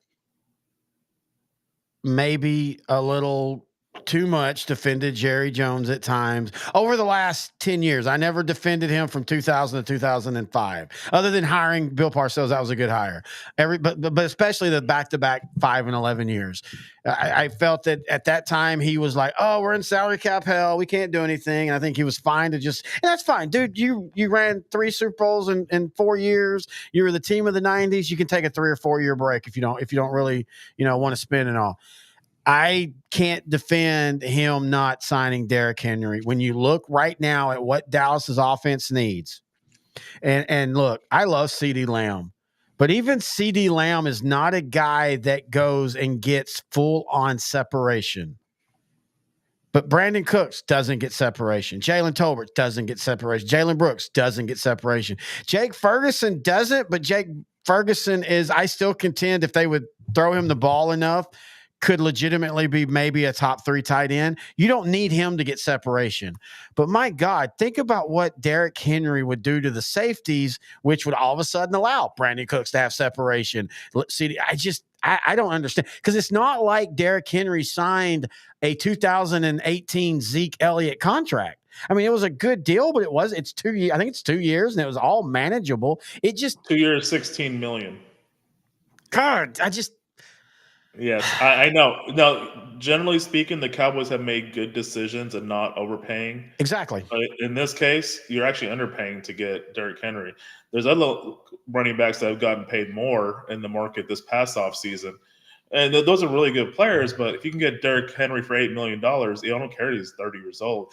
You still have one of the top half of the league offensive line in football. You just drafted 2 really good players in this year's draft, and Guyton and Beebe. You're put him in the backfield, just let him run, and yeah, he would have looked so good in that Cowboy backfield. But it is what it is. It hurts, he made sure the Cowboys paid last week. Yeah, he did. Yards. Yeah, and then he made the Bills pay. Yeah, man. So was this? I just choose not to think about it. I know, and it's past and it's done. I'm curious to see what Dallas is going to do if they're still within playoff contention around the trade deadline. Do they try to get it back from somebody else? Do they just roll with it? I still contend that they're kind of taking they purposely are taking a step back, and Jerry's going to clean house. But I mean, his hire is going to be perfectly fine. Whoever it is, it's going to be uninspiring. It's going to be a guy that's going to come in and claim he's going to have watched all the films. This is the thing that frustrates me about this offense. It's starting to do the exact same thing that Kellen Moore and all them did under Jason Garrett, where there's no motion. There's no trying to get guys open by the formation. It's just go out and get open. And Dallas doesn't have the wide receivers to do that. You have good wide receivers. Hey, man, that Brandon Cooks big play on that slant was beautiful, but it took Dak Prescott throwing it into a freaking 2-inch window. And then there'll be people on Facebook, well, Dak Prescott, I know his stats say he's accurate, but if you really watch the game, he's not. Yeah, you go watch that Giant game and try to tell me that Dak Prescott's not an accurate quarterback. I mean, every throw had to be on point, because Dallas doesn't do any kind of routes that get their guys open. And I don't understand how for the last 20 years they can get caught up into the same crap at the end of the day. They don't have any exciting offense. You basically had Garrett since 2007, and then you had Garrett with a Super Bowl since 2020. So, Garrett with a Super Bowl. And I like Mike McCarthy. I want to say that. I think he has been perfectly fine here in Dallas. 2020 overwhelmed him, but you couldn't really blame him. You could blame him because he made a terrible DC pick, but you can't really blame him that Dak got hurt because one thing you and I have talked about, no matter what, if Dak stays healthy in 2020, I legitimately think he throws for 5,000 yards and 50 touchdowns because that's what they would have had to have done. And we go back to what we talked about last week. Just do that. Just be like, you know what? Screw it. We're just going to run to kind of keep people a little bit honest. But hey, Dak, you're throwing 30 times a game. That's Cowboys and the Raiders decided not to invest in the running game this season, and the Cowboys have a more legitimate case not to because you have a Dak Prescott, exactly. You have the highest paid quarterback in football. You're expecting him to go back to 2020 where he was slinging it everywhere. It might not get you 15 wins, but it might get you 9 or 8 or 9 to 10 wins and possibly a wild card berth with this current lineup as is. With the Raiders, I don't know why they thought Zamir White and Madison, unless they were trying to tank this season and build for the future. I don't. But Madison and White had a good game this past week. I would take them as the Cowboy running backs right now. Yeah. And the whittle do whittle to the whittle. He did well. He played well. Hey, that was a beautiful. Yeah. The whittle. Well, it's like the old 50 songs, do wop, do wop, do whittle. Yeah.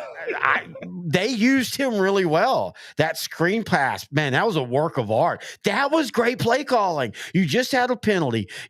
Everybody thinks, Dallas is on their heels now. They're probably just going to be safe, settle for a field goal. That's all they need to do. And then boom, that was good play calling. But I still go back to Dallas's offense. And this isn't about Dak. This is about the scheme. Dallas's offense will look good against defenses that are lesser because they have better one-on-ones. The problem is Dallas still hasn't figured out, okay, when we play a better defense, how do we get these guys open? How do we run motion? We rarely, the only time you see CeeDee Lamb go in motion, he's about to get the end around. Yeah, here comes the end around. And I love the little pitch out to CD. That kind of stuff is smart, but it's the combo routes and that combination stuff that I don't know. I just don't get what they're doing there. But going back to the Raiders, and I don't know why we're talking about the Raiders, but that's what we do on this show. I think they let Jacobs go because they didn't think they were going to be competitive. So why pay for him?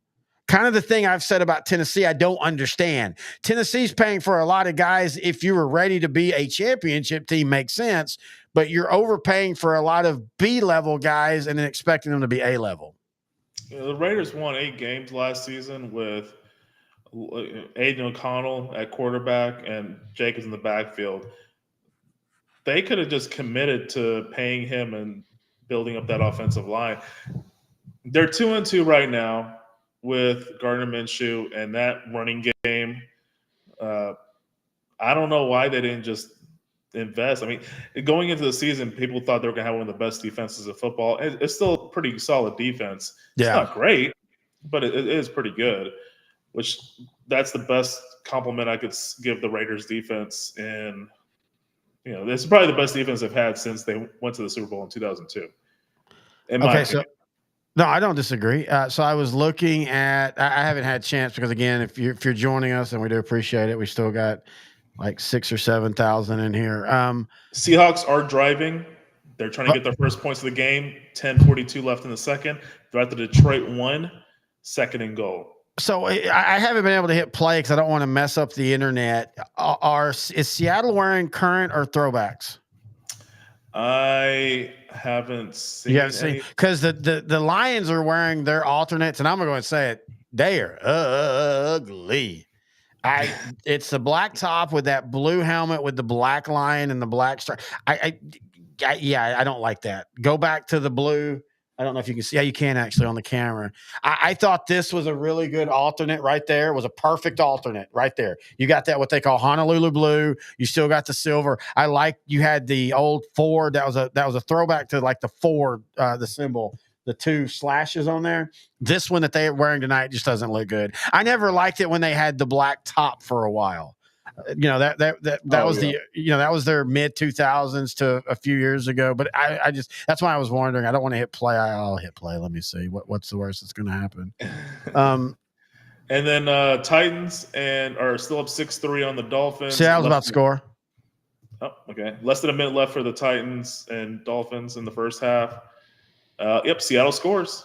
Okay, Seattle is wearing the best look of their non-throwbacks, and that's the blue helmet and then the all white. That looks good.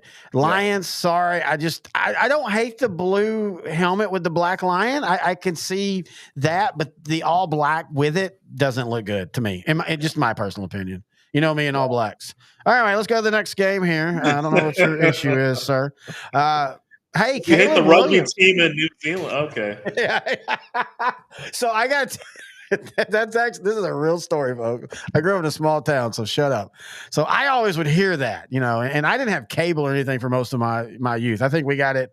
I don't know if my dad's listening today because of the internet issues, but I think we got cable like in 1990, 91. So I think it was 90. And, I'd always I got sporting news every year. That's one of the things, man. I always appreciate my parents. If I wanted to read it, they would get it. And I literally had sporting news for most of my life. And that, you want to talk about box scores, all that generic 80s thing that people wax poetic about, I had with that. Well, one of the things is they covered everything. And I'd always read these all blacks, the all blacks, the all blacks.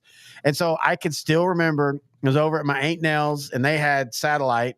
And so rugby's on and the All Blacks come out. And I was so confused because, hey, they weren't in black uniforms. And I can promise you they weren't all black. I'm just saying. I was a little confused. But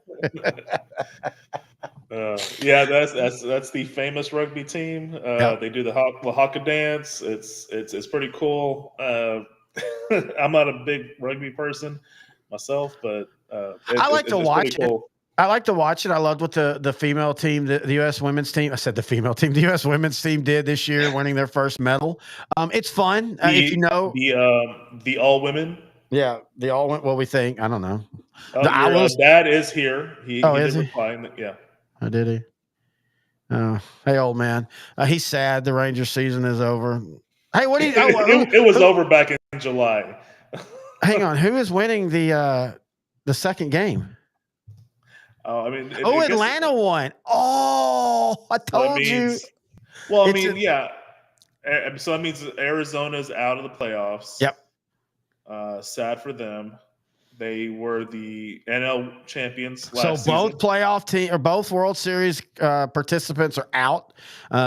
Arizona was a little bit more commendable. Though, to be fair, this is where, let's be honest, you know this.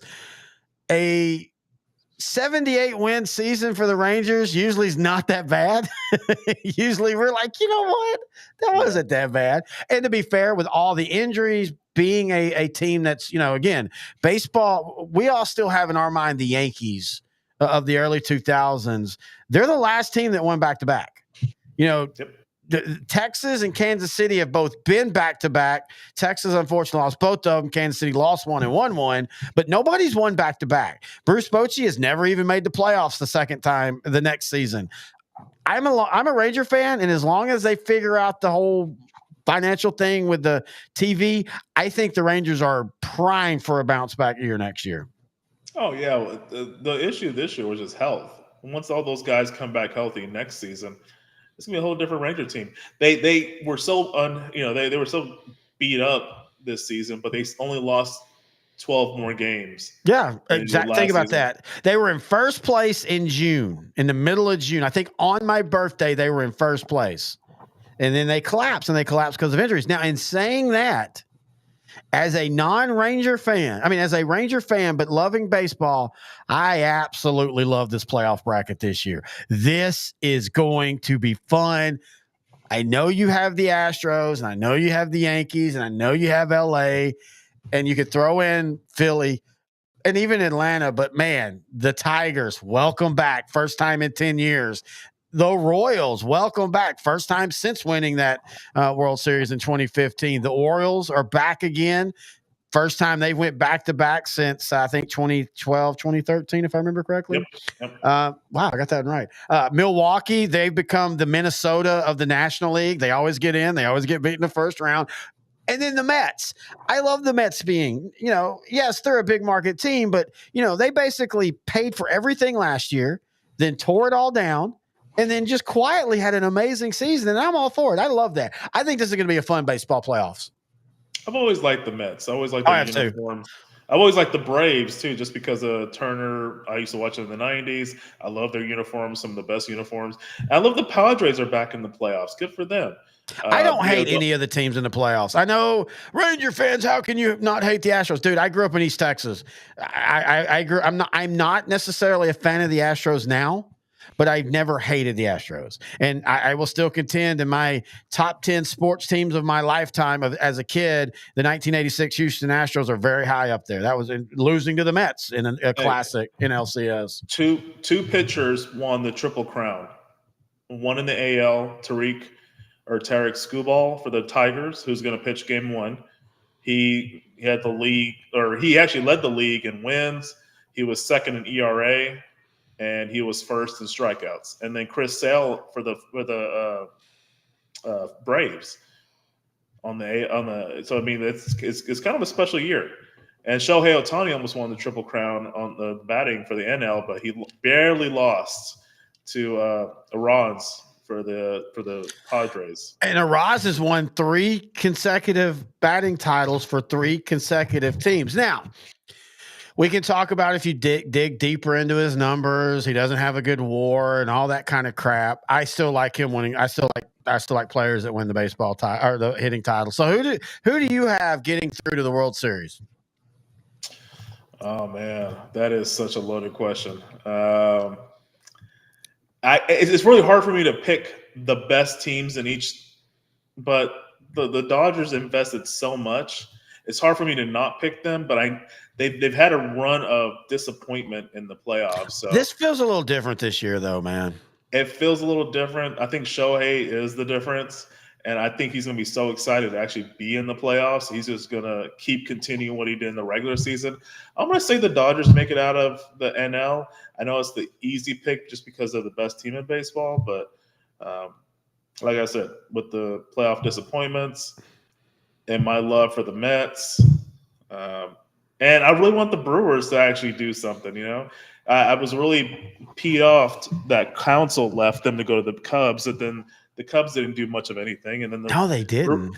And then the Brewers won the division. I was very happy with that. I was very salty. Like when Ryan was on our channel and we're talking about that. I don't know if you remember it, but I had mentioned like I was very bitter about. I don't know why, but I was very bitter that he left the Brewers the way he did to go to the Cubs. So. Well, I agreed with you, but then afterwards, because I was like, man, I even remember telling you like after the show, like, man, that was really bothering you. His whole thing was, and give the Brewers credit, they won, but his whole thing is like they won't invest anymore. Like they're happy. That's why I call them the Minnesota of the National League. You remember Minnesota for 6 years made the playoffs and got beat in the first round. Made the playoffs and got beat, and every time their owners were like, oh, "We're fine with that. We're good with that." I'm gonna go. I'm going classic here. LA versus the Yankees. I want to see it. I love that. It's been a long time, like 40-something years. 1981. I love that. You know, the 81, the 78, the 77, Reggie Jackson, the Mr. October, off of what will become future Ranger great Charlie Huff on 2 of those. Every once in a while you want the big teams. You need those every once in a while to make last year being Texas and Arizona special.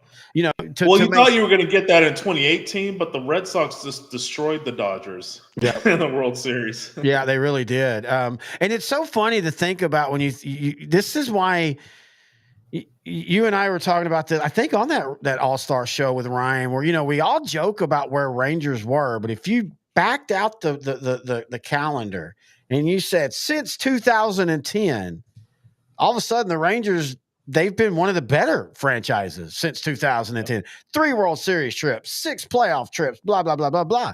Same thing with the Mets and the Kansas City Royals. You think, man, they're crappy. Look at what they've done. Well, back out the window since 2014. They played in a World Series against each other just 9 years ago.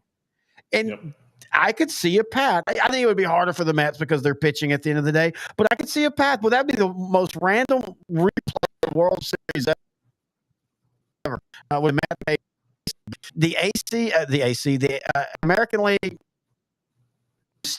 Houston's still missing a lot. I know they're the 3 seed, but man, they still never they look what they did from when they were 10 games below 500 is amazing. I'm not saying it's not, but they've never looked like the best team in the American League. And I don't think they're I don't know if they get out of the Detroit one. Detroit just feels really hot right now and feels like they're kind of rolling, but I especially don't think they get away from Cleveland. And people need to realize Cleveland's pretty salty this year. And I know you can make the argument that the reason there are 3 central teams is the Chicago White Sox were so historically bad. And there is some validity to that. That's a valid thing. They all 3 won like 90% of their games against the White Sox. That does help when you make in the playoffs. So, yeah, Detroit has the best pitcher in baseball. I like Cleveland. I really kind of, if it wasn't the Cubs they played in 2016, I really wanted them to win the World Series. Me too. It was so dramatic in Game 7. Well, and that's the thing, man. Both of their losses in the last 30 years have been Game 7, just kicking the nut. Oh yeah, 97 at Miami. Yeah. Well, then Florida, they win when what's his name? Oh man, the closer. Oh, I can't think of his name now. Jose Mesa. Yeah, Jose Mesa in the Game 7, and then against the Cubs, a back and forth game, and then the Cubs break it open, and I think it was the 8th inning. They have that. For all the talk about Texas and oh my God, we have such a terrible postseason history. No, we had no postseason history for most of the franchise. Cleveland has had the gut punches. Detroit's had the gut punches. Texas gave them that 10 years ago. That a lot of people thought that was Detroit's best team. That rivaled the 84 team. Remember the 84 team started out 35-6, Jack Morris, Kirk Gibson, that just a great, Cecil Field, just a great offensive and pitching. And a lot of people thought that 2012 team was just as good. And then Texas was just rolling and they beat them 4-2. 84 team was a team that had the expectation going into this season and exceeded those expectations.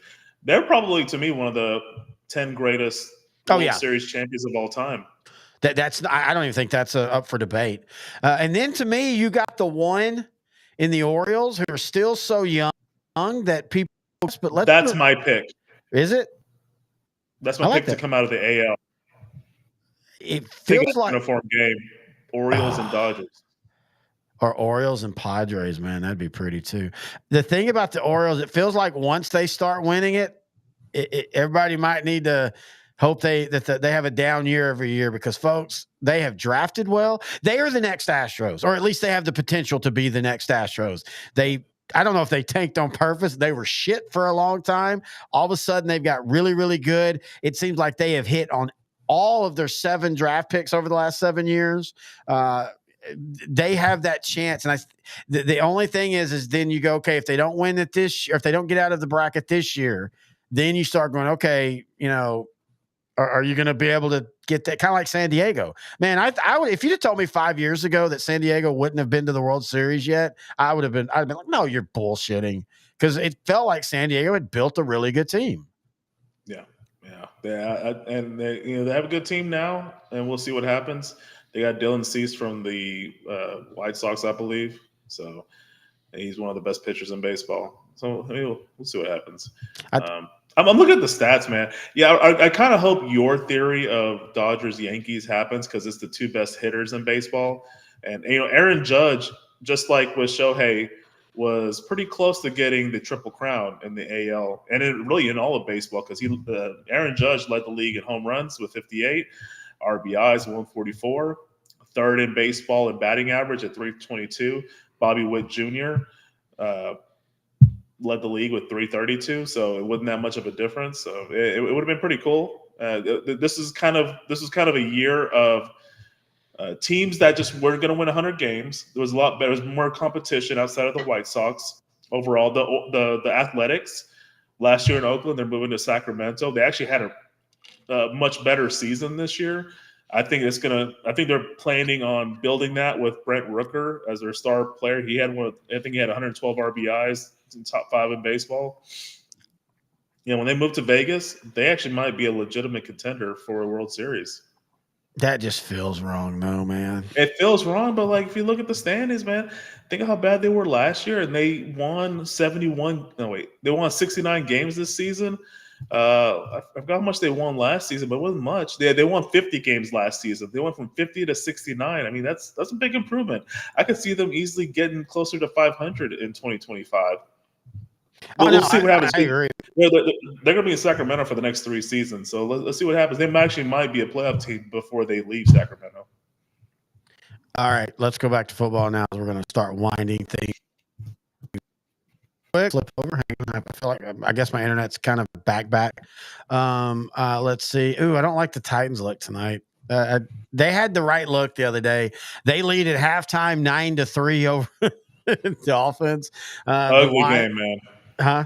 Great Ugly game. No, that's yeah. great. I'm sorry. Old school. Sorry, old school. Yeah, old school. Lions lead the Seahawks 21-7, but the Seahawks do have the ball around the 40 with 3 minutes. All right, so let's go ahead and go back to the Cowboys and the Texans.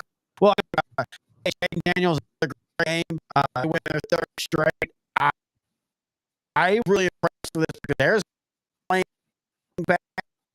That game put out 7-7, and Jaden threw an interception, and you start. He's going to have it. He's going to have a couple. I mean, every player has a bad game, but he's drop-off games. They kept the pedal going. Dan Quinn right now, that magic's working, so they get the win. San Francisco destroys New England. We talked about Las Vegas beating Cleveland. We talked about Baltimore beating Buffalo. Denver, 10-9. Bo Nix throws his first TD. Still look terrible. But I'm going to say now, the Jets do not look good offensively. And this is not an Aaron Rodgers problem, other than I don't think they're calling good, going back to like Texas, like Dallas. I just don't think they're calling good game plans. I think it's just like, okay, Aaron, do your thing.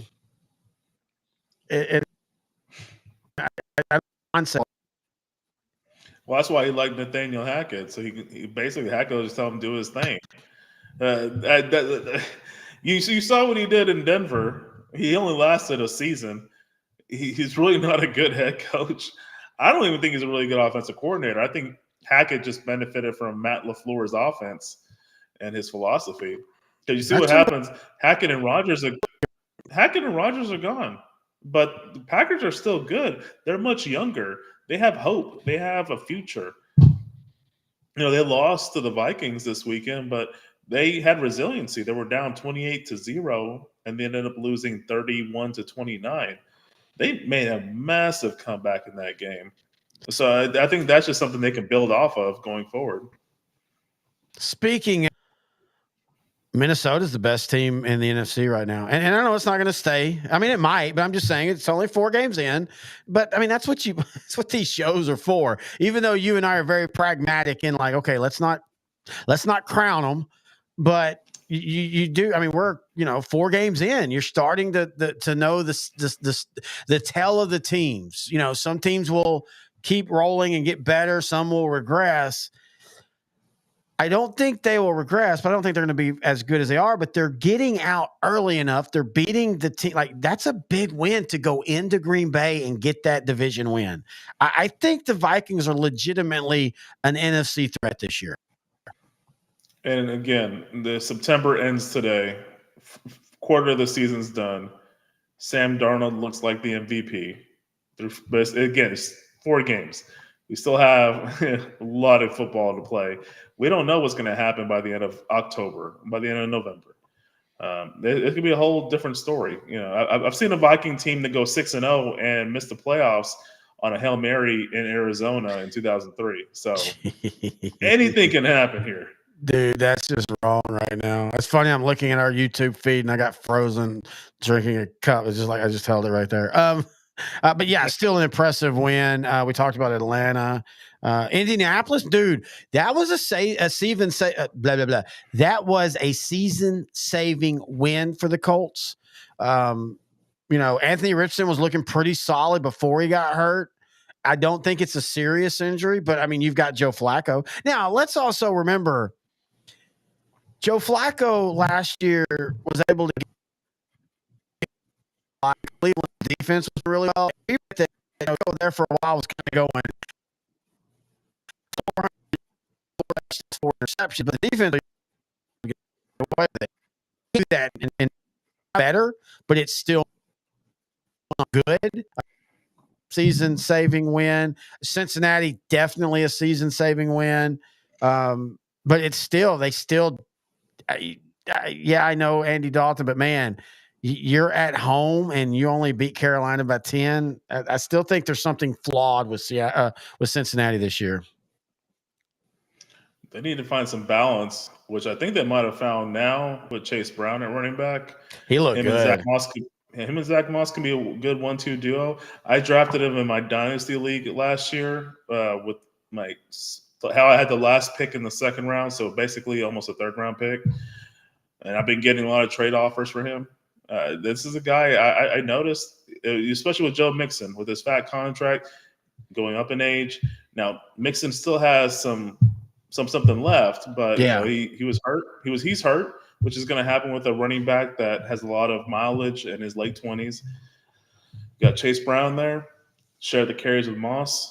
They just need to find an offensive identity. They have 2 running backs. They have Higgins back. They have Chase.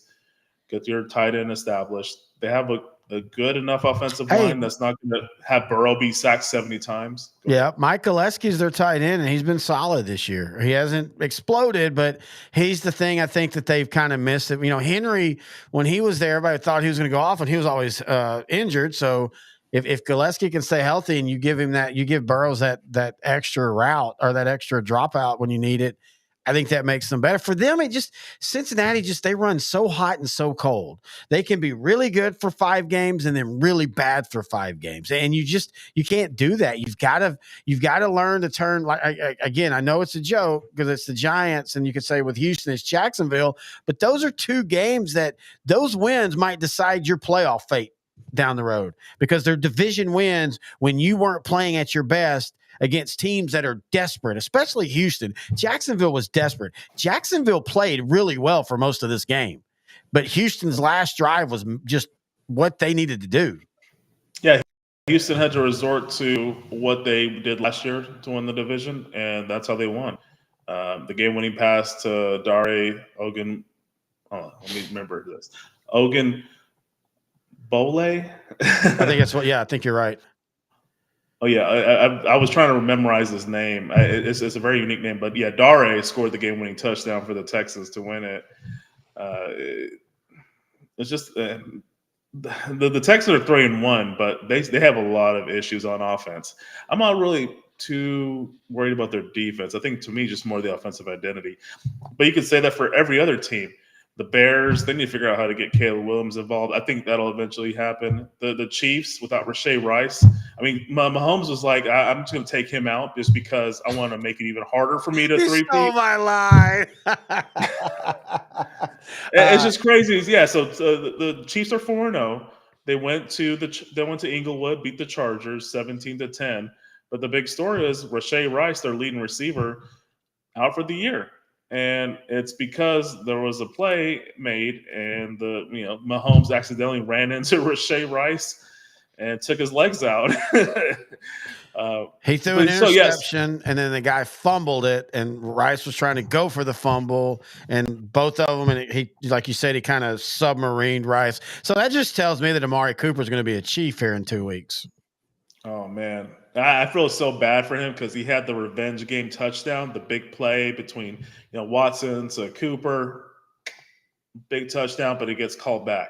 Yeah, and it was close. Yeah, so Cooper's on the trade block. I don't know if he's going to be traded during the season, like he was with the Cowboys in 2018. I could definitely see it, or they just ride it with Xavier Worthy. I know Mahomes really likes Juju, so he could be the second option.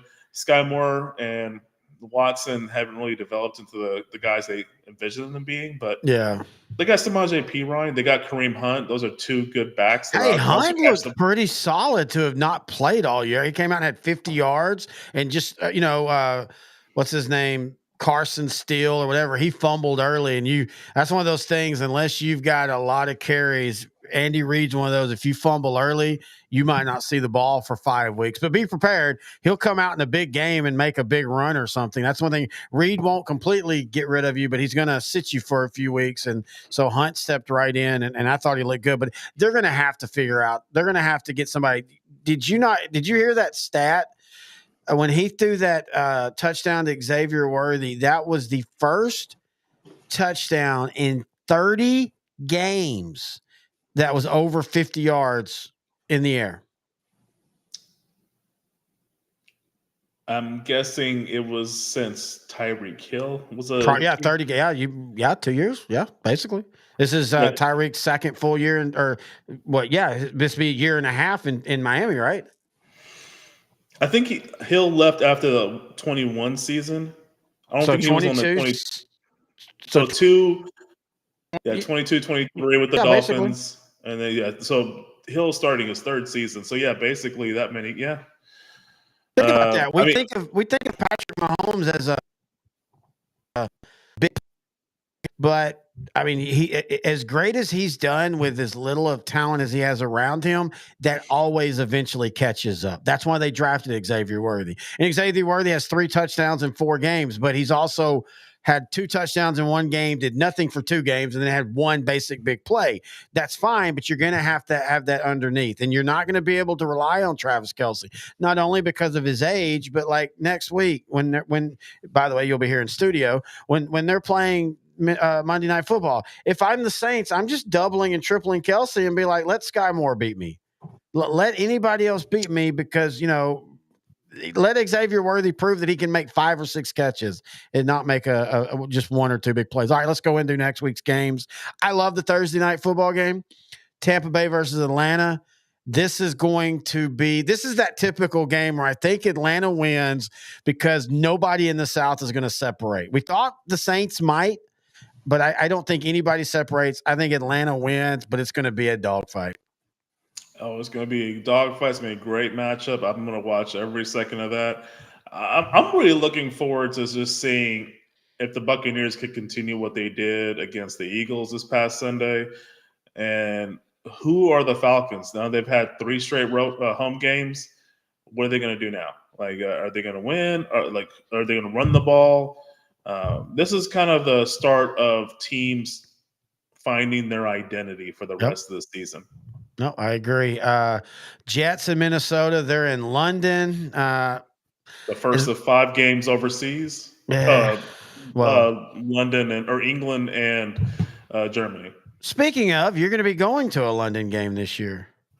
Yes, I will. It'll be week 7, the Cowboys bye week, and I will be going to the very exhilarating Patriots versus Jaguars. Jesus Christ! I'm so sorry.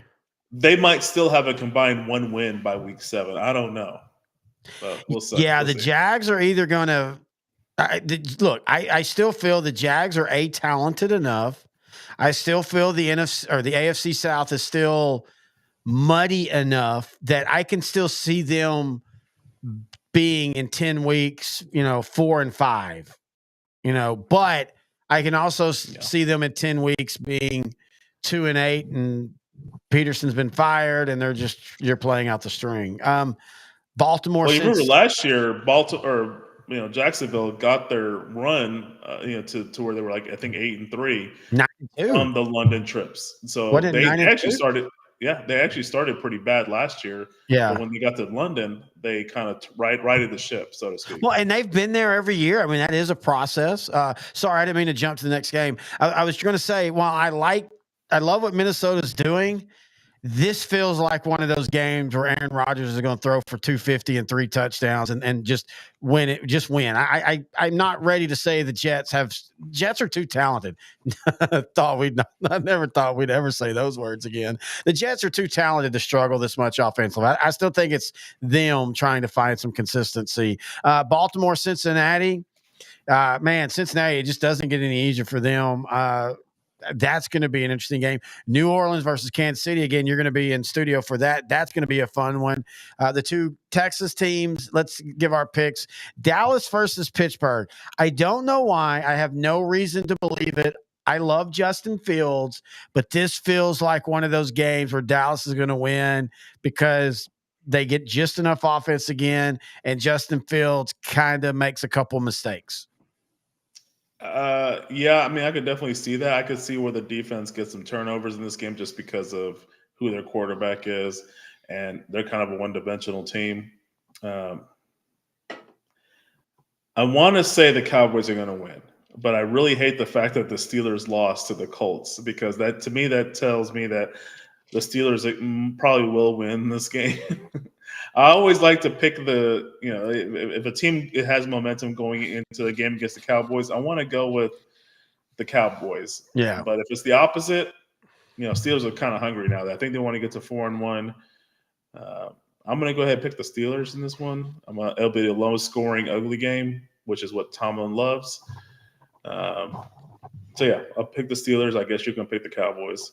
All right. Now the Texans have a much tougher competition. Yeah, if Joe Mixon isn't back, I just it's kind of the same thing what you just said, but even more personified Buffalo right now. I love the NFL. All these teams are so close that usually when one jumps out and they're the hot team, somebody kind of slaps them down, and that's what happened to Buffalo.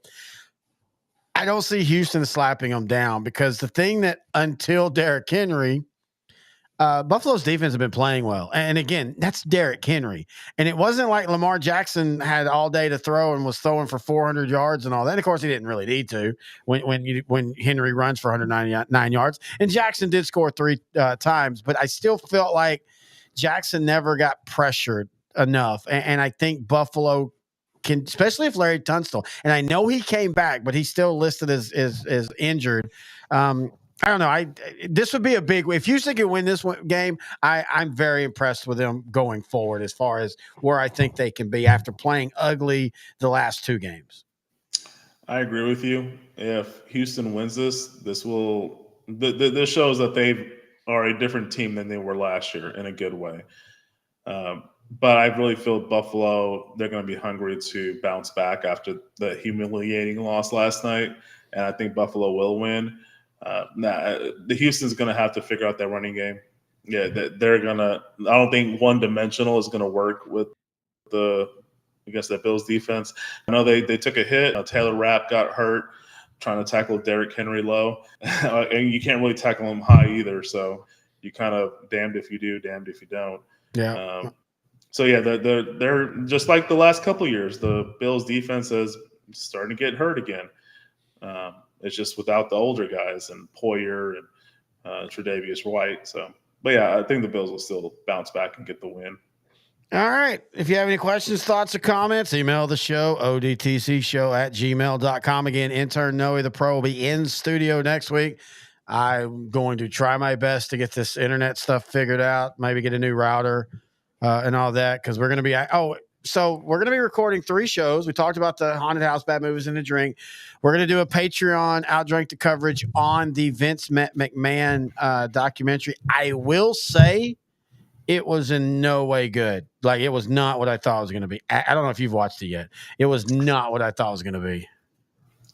With Netflix buying WWE Raw in 2025, I was worried that it was going to be biased in a positive way for the WWE. I've only watched a little bit of the first episode. I'm going to kind of marathon it later this week. Yeah. But yeah, so I'll be interested to have that conversation next week for sure. Yeah, so we're going to do that, and then we're going to record a bad movies and a drink. Those will, of course, go up later, but we will be back in studio next Monday for, I think it's going to be a fun game, Saints versus the Chiefs. Do you have any other things? I think it's time to wrap this one up, my friend. Yeah. These Monday night games, I'll finish them, but I don't think I'm going to enjoy them. I think Detroit's going to pull away, and I'm looking forward to being in the studio again next week, man. I'm gonna be focused on this 9-6 battle as Miami, and hey, I think I did a FanDuel with Jason Sanders as my lead dude. Yeah, come on, kick that ball. Anyway, until next time, we do apologize for the technical issues, but we do appreciate everybody that stayed with us through all of that. Man, it feels great when we're hitting these shows and we're just weekly getting 8 to 10 to 12,000 people. We just, and I get it. Again, I understand the YouTube comments. It's a pain, but we would love for some real interaction and all of these freaking bots. But Mohammed Sahing says he believes in his potential more than ever because of the inspiration that we do. I mean, at least like have your bots be like, God, y'all are assholes or something. But anyway, until next time, he's intern Noe the Pro. I'm Terry the host, and this has been OutDrank the Coverage, brought to you by Grandeur Pest Solutions on